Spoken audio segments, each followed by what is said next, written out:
आप क्या कहेंगे, क्योंकि इसको नेटो के साथ भी इसकी मुमासलत की जा रही है, इसके आर्टिकल 5 को खास करके, और फिर ये शिक कि एक पे हमला दूसरे पे हमला तसव्वुर किया जाएगा या तीनों मुल्कों के ऊपर हमला तसव्वुर किया जाएगा, इसको आप कैसे देखते हैं?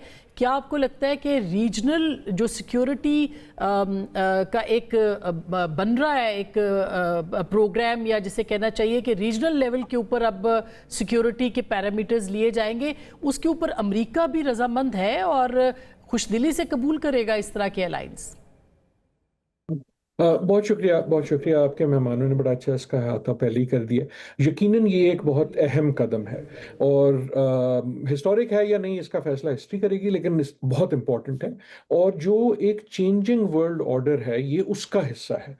कदम मैंने लफ्ज़ इसलिए इस्तेमाल किया कि ये एक तसलसल का हिस्सा है जो इससे पहले चल रहा था। सिर्फ इसका ताल्लुक ईरान की जंग से नहीं है, वो मुहर्रिक बना, वो ट्रिगर बना, लेकिन बहुत सी ऐसी डेवलपमेंट्स जो उससे पहले भी हो रही थी उनका भी नतीजा है। और कदम का लफ्ज मैंने इसलिए इस्तेमाल किया कि ये भी मेरे ख्याल में ऐसा नहीं है कि अब हमें पता लग गया कि आर्किटेक्चर क्या होगा।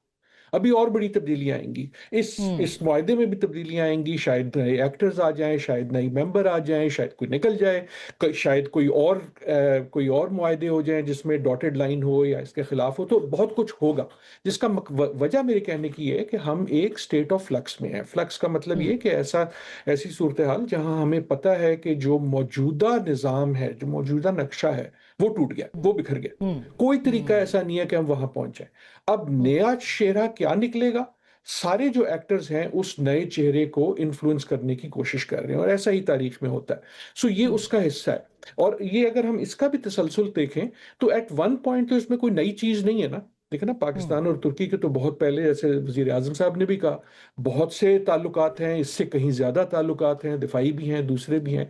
सऊदी अरेबिया और पाकिस्तान का ऑलरेडी एक रिसेंटली भी हुआ और उससे पहले भी 20 से ज्यादा साल का एक एक ताल्लुक है, दिफाई भी और दूसरा भी। कुवैत से भी बात हो रही है। लेकिन तसलसल इंपॉर्टेंट इसलिए है कि उसकी ये जो वाज़ेह शक्ल निकलनी शुरू हुई है, और शुरू मैं इसलिए कह रहा हूं कि अभी ये पूरी नहीं हुई। फॉर एग्जाम्पल गुफ्तगू हो रही है कि जनाब इजिप्ट को क्या बुलाया गया था, वो क्यों नहीं आए या नहीं आए। और मेरे ख्याल में, मेरे पास कोई खबर नहीं है, लेकिन दैट इज इंटायरली लॉजिकल। जब ये पहला मैंने इसका ऐलान सुना तो पहला ख्याल मेरे जहन में ये आया था कि यार ये 3 क्यों है, 4 क्यों नहीं है। और उसकी वजह ये नहीं थी कि मुझे कोई खबर थी, उसकी वजह सिर्फ ये थी कि ये कहानी शुरू कहां से हुई। देखिए ना, हम जब इस्लामाबाद मीटिंग समिट की बात करते हैं तो हमें ख्याल आता है वो जेडी वैन शैम्स का। लेकिन पहली जो उससे उससे कुछ हफ्ते पहले जो समिट हुई थी वो 4 लोगों की थी ना। 4 वज़ीरे खारजा थे। जी। पाकिस्तान होस्ट था, तुर्की था, सऊदी अरेबिया था और चौथा इजिप्ट था। और वहीं इजिप्ट था। से ये सारी कार्रवाई, मीडिएशन वगैरह की एक तरह से उसको मुहर्रिक मिला। तो इट इज लॉजिकल कि इट में grow into something. It is not clear कि वो किस चीज में ग्रो करेगा। जहां तक आपका सवाल है अमेरिका का, अमेरिका का रिएक्शन बड़ा इंटरेस्टिंग है। डोनाल्ड ट्रंप साहब जो हैं, या उन्होंने पूरी तरह, मैं सरप्राइज्ड हूं उनकी स्टेटमेंट से, लेकिन अभी तक तो ही seems quite positive on this. Partly इसलिए कि ये तीनों ममालिक जो हैं उनके आजकल जरा पसंदीदा हैं। कब तक रहे या नहीं रहे वो अलग बात है। लेकिन अमेरिका में जनरली जो आपको गुफ्तगू जो आप सुनते हैं एनालिस्ट वगैरह से, थिंक टैंक वगैरह से, तो जहां भी आपको नजर आता है ना कि जो उसमें बहुत ज्यादा साया जो है वो इसराइल के नैरेटिव का है। और थोड़ी सी तशवीश, थोड़ी नहीं ज्यादा सी तशवीश से ही देखा जाता है। जो अमेरिका की मेरे ख्याल में इस्टेब्लिशमेंट है वो उसको उसी तरह रीड कर रही है जैसे आपके मेहमान कर रहे हैं, कि ये सिर्फ ये नहीं है कि एक नया आर्किटेक्चर शुरू हो रहा है। जब कोई नई चीज पैदा होती है तो पुरानी चीज टूटनी होती है ना। तो ये बिल्कुल। इस बात का भी, अगर ये रद्द अमल किसी तोड़ का है तो किस तोड़ का है? उस तोड़ का है जो एक अमेरिका का आर्किटेक्चर था जिसमें एक लॉजिक ये थी कि अमेरिका डिफेंस प्रोवाइडर होगा या सिक्योरिटी प्रोवाइडर होगा, वो अपने बेस करेगा, अरब जो है उनको पैसे देंगे, वो पैसे वो बेस पे लगाएंगे, बेस जो है वो इन अरब ममालिक को, गल्फ ममालिक को तहफ़्फ़ुज़ तहफ़्फ़ुज़ देंगे। देगी। वो हुआ नहीं, तहफ़्फ़ुज़ कोई नहीं मिला, बल्कि जो बेस थे वो टारगेट बन गए। पहले वो इसराइल का टारगेट बने कतर में, जैसे हमने देखा, फिर वो ईरान का टारगेट बने, हदफ बन जाते हैं जबकि आप अमेरिका के बेस हैं क्योंकि। सो ये सारा कुछ जो तब्दीली हो रही है इसको मेरे ख्याल में दुनिया बड़े गौर से देख रही है। उस लिहाज से एक आखिरी गुजारिश कर दूं, जिस तसलसल की और बड़ी आर्क ऑफ हिस्ट्री की मैं बात कर रहा हूं वो सिर्फ इस रीजन में नहीं है। आप पिछले 2 साल में देख लें, इसी किस्म की गुफ्तगू हर रीजन में है। मैं अपने काम के सिलसिले में अफ्रीका को बड़ा फॉलो कर रहा हूँ। अफ्रीका में ये गुफ्तगू हो रही है कि यार ये क्या नया बनेगा, क्योंकि पिछला आर्किटेक्चर तो टूट रहा है।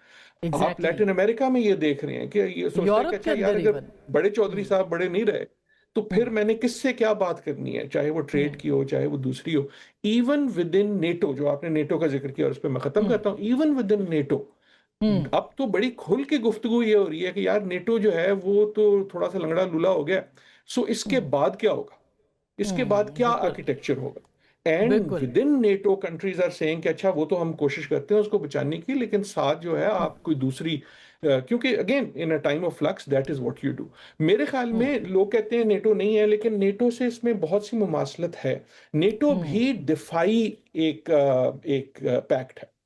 इन सम वेज सारे ये पैक्ट दिफाई होते हैं, लेकिन दो किस्म के होते हैं। एक होता है कि मैंने जंग लड़नी है, मैंने अपने दोस्तों को जमा कर लिया, यार आ जाओ डंडे लेके आ जाओ, मैं जा रहा हूं लड़ने, मेरे साथ आ जाना। वैसे मुआहदे बड़े कम होते हैं। अमूमन मुआहदों का लॉजिक ये होता है कि जब आप खतरा देखते हैं, चाहे किसी एक नोन एडवर्सरी से, जिस तरह सोवियत यूनियन था नेटो के लिए, या इस मुआहदे के लिए मेरे ख्याल में इसराइल है, जब आप देखते हैं कि कोई खतरा है, वहां से कोई खतरा हो सकता है, तो आप ऐलान कर देते हैं, सिग्नलिंग कर देते हैं कि मेरे ये दोस्त हैं, मुझसे पंगा मत करना। राइट, मैं बिल्कुल जो हूँ, बिल्कुल। पाकिस्तान जो हूँ, 12 बिलियन 12 अरब खर्च मैं बुला करता हूँ लूंगा अपने अपने दिफा पे, दोस्तों को। हाँ, लेकिन सही अब सही एक ये जो बात है। पैक्ट है हाँ वो 125 करता है। हाँ। राइट, और दुरुस्त आखिरी बात है चीज जी। ये कि पैक्ट के अंदर जो है एक इसकी कुव्वत जो होती है, वो ये होती है कि जो पार्टीज इन द पैक्ट हैं वो भी एक दूसरे पे एक पॉजिटिव इन्फ्लुएंस हो सकते हैं। वो आपस के बिल्कुल। जो मसाइल हैं उनको हल कर सकते हैं। मसलन ये नहीं है कि अगर भारत कल फिर से करता है अटैक, मेरे ख्याल में ऐसा नहीं है कि तुर्की के जहाज आ जाएंगे, ऐसा नहीं होगा। या अगर हुथी करते हैं सऊदी अरेबिया पे, तो पाकिस्तान को भेजना पड़ेगा। That is not how this works. How it does work is कि भारत पे प्रेशर डालने के लिए अब दो और खिलाड़ी हैं जो बिल्कुल उसको बिल्कुल। डिप्लोमेटिकली एंड अदरवाइज इन्फ्लुएंस करेंगे कि यार ये साडी साइड का है, ख्याल रख। और इस जंग के अंदर सो ईरान के साथ उस किस्म एग्जैक्टली की ये एक हुआ लॉजिक है है कि जो डेवलप। पाकिस्तान ने जो है वो मीडिएशन के साथ साथ ये काम भी किया है कि सऊदीज और ईरानियों के बीच में जो है वो एक अच्छा और पॉजिटिव जो है वो रिलेशनशिप रहे। तो बिल्कुल और बिल्कुल बिल्कुल मैं सब जी। एक जुमला, सिर्फ हाँ एक जुमला, और हमने देखा कि ईरान की तरफ से इसीलिए सऊदी अरब पे ज्यादा वैसे हमले नहीं हुए जैसे दूसरे ममालिक पे हुए, एग्जैक्टली और बिल्कुल। सऊदी अरेबिया ने भी और दूसरे ममालिक ने भी रिस्ट्रेंट की। को क्या लगता है, क्योंकि ये जो मिड टर्म इलेक्शंस हैं, ये क्या प्रेसिडेंट ट्रंप साहब उसमें फंसे हुए हैं? और दूसरा ये कि सारे असेसमेंट्स तो गलत साबित हुए हैं इस जंग के हवाले से अमेरिका के। किसकी नाकामी है? क्या अमेरिका के अंदर इसके ऊपर बहस हो रही है?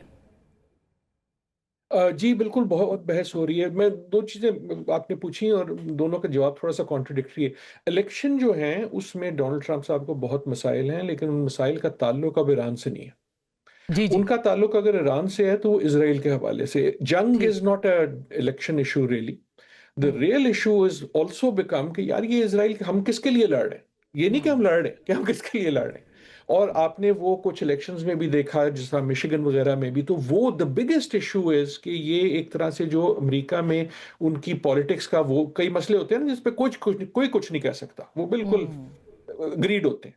इसराइल उस किस्म का था। और मदरहुड एंड एप्पल पाई वो चेंज हो गया। सो इसका एक नतीजा लेकिन ऑन द ग्राउंड या ऑन द वाटर ईरान पे ये है कि मेरे ख्याल में ट्रंप साहब ने ये फैसला कर लिया कि यार जंग का जो भी होना था ना इम्पैक्ट इलेक्शन पे, वो तो हो ही गया। इसलिए अब मुझे कोई इतनी जल्दी नहीं है इसको खत्म करने की। इस वक्त एक अजीब स्टेलमेट ये हो गया कि जो पहले डोनाल्ड ट्रंप साहब को सबसे ज्यादा जल्दी थी कि एमओयू पे आओ, और उसकी वजह ये थी कि वो अपने आप को बड़ा ग्रेट नेगोशिएटर समझते हैं, तो वो प्रूव करना चाहते हैं देखो मैंने एग्रीमेंट की। हुआ ये कि हर एग्रीमेंट जो उन्होंने की वो फेल हो गई। चाइना के साथ फेल हुई, टैरिफ पे हुई, फिर कनाडा वाली हुई, ईरान का एमओयू। खुसूसन जब ईरान का एमओयू आया तो जो उनको बैकलैश मिला अपने ठीक। साथियों से भी और अपने जो उनके खिलाफ थे उनसे भी कि यार तुम तो सरेंडर कर रहे हो, उससे व्हाट ही फाउंड इज कि एमओयू खाली साइन होने से उनको ज्यादा नुकसान हुआ। एंड ही प्रेफर्स ये जो इस वक्त एक कैफियत है।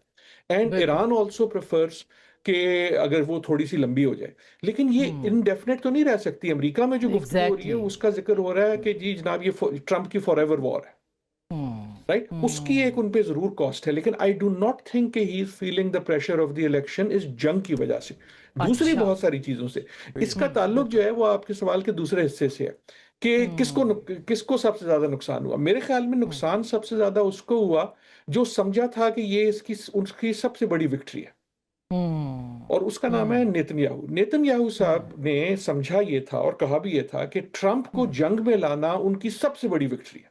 इजराइल एग्जैक्टली, कई बिल्कुल सालों से कोशिश कर रहा था कि किसी तरह यूएस को मुलविस कर दे डायरेक्टली।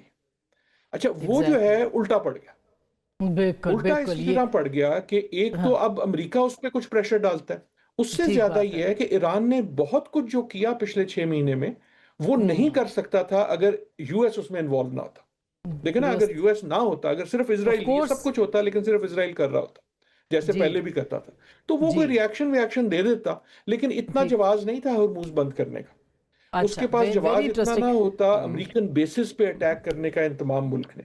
सो एक बिल्कुल। तरह से जो सबसे बड़ी मिसकैलकुलेशन हुई है वो नेतन्याहू की ये हुई कि ही थॉट कि जनाब जब मैं अमेरिका को ले आऊंगा तो उसकी हैबत से सब जो है वो बैठ जाएंगे। बिल्कुल। अच्छा, इंस्टेड ये ये हुआ कि उसकी वजह से वो बढ़ गई। आखिरी बढ़ जुमला जो गई। मैं पहले भी शो पे कह चुका हूं, एक हम्म बार फिर की इजाजत दीजिए। हम्म जंग हम्म, शुरू उस दिन हुई थी जब नेतन्याहू ने कन्विंस किया अमेरिका को कि जनाब पै जाओ। खत्म जी उस दिन होगी जब अमेरिका कन्विंस करेगा इसराइल को कि यार बहुत हो गया। बिल्कुल बिल्कुल, वेरी इंटरेस्टिंग। मोहम्मद अली साहब, क्विकली मैं ये भी जानना चाहती हूँ कि पाकिस्तान का इस वक्त स्टेटस क्या है? क्या वो अभी भी मीडिएटर के तौर पर एक्टिव है? और ये जो बातचीत अमेरिका के साथ हो रही है, इस पे पाकिस्तान शरीक है क्या?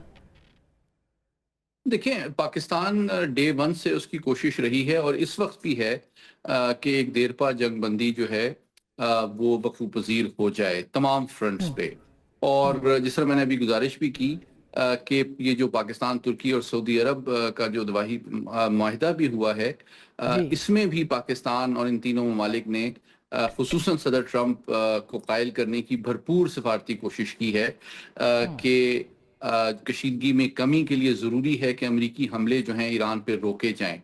और हम्म, अभी जिस तरह रुकन नजम से आपने बात की, मैं उसमें 3-4 और फैक्टर्स आपके सामने रखना चाहता हूँ जिसको ठीक। डेफिनेटली सदर ट्रंप इग्नोर नहीं कर सकते हैं। देखें, ये एक हम्म हकीकत है कि उनकी एक वॉर फटीग एक सिंक इन हो रही है। Appetite for hmm, war America में बहुत ज़्यादा नहीं है। आपको याद है ठीक। अभी थोड़े दिन पहले CNN ने भी रिपोर्ट किया कि जो उनके chairman joint chief of staff हैं, उन्होंने भी ये मशवरा दिया है कि सदर ट्रंप को ऑफ रैंप की तरफ जाना चाहिए। जाइए। उनके जो म्यूनिशंस के प्रिसीशन गाइडेड म्यूनिशंस के स्टॉक्स हैं जो वो भी स्टॉक्स ख़त्म हैं, है। उसके हवाले से भी सवालात उठाए जा रहे हैं। और तीसरी बात, जैसा डॉक्टर आदिल ने कहा, ये बिल्कुल सही बात है।